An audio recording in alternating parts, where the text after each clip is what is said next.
Hey, church. Just so glad here to give you a little greeting as looking forward to, again, coming together to worship this coming Sunday. It's just a remarkable blessing. I don't want to miss out on the blessing of just the regularity of Sunday worship together in person. Just so grateful.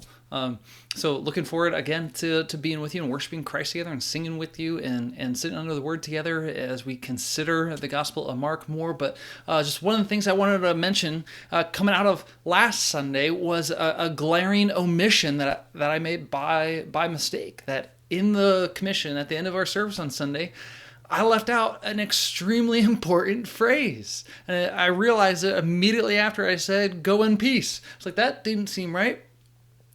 In the Great Commission, Jesus sends us off with all of his presence, with all of his heaven and earth authority to make disciples, doing two things: baptizing them in the triune name, and the second is what I've totally left off, is that we're to teach those disciples to obey all that Jesus has commanded.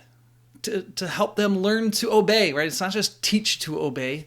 The wording there is intentional, to help them learn to obey. It's putting it into life practice. And I omitted that by a lapse of memory. And that's a glaring omission, because we are desirous as a church to be following Christ in all of life. To do that very thing is to learn to obey all that Jesus has commanded. And that's why we're structured the way that we are, with, of course, our coming together for public worship on Sundays, but having the focus not so much on community groups, but on those smaller settings of discipleship groups, because we want to do that very thing of learning to obey all that Jesus has commanded and really pressing the gospel into all the corners of our lives, and doing that in that smaller setting of discipleship groups with those 3 or 4 other individuals of the same gender, where we can really ask hard questions and really press in and hold one another accountable. So that's what we're after with these discipleship groups. If you're not connected with one but want to be, please reach out and let me know.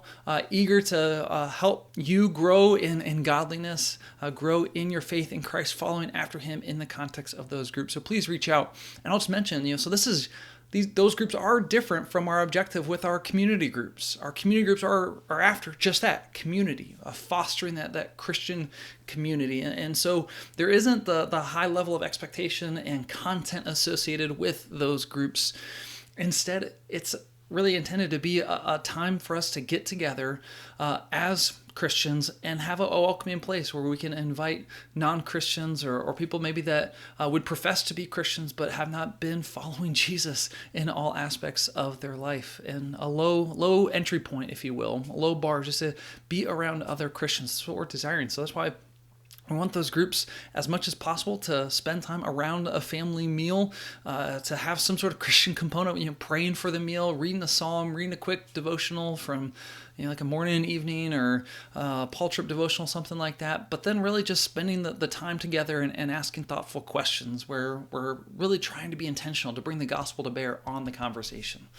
So that's what we're after with our community groups, with our discipleship groups, and why it is such a big deal that I totally blanked on that so important phrase there that Jesus includes. Not just baptizing disciples of his, but helping them learn to obey all that it is that he's commanded. And so we're going to take another baby step in that direction, God willing, this Sunday as we continue in the Gospel of Mark and get together again. So looking forward to being with you.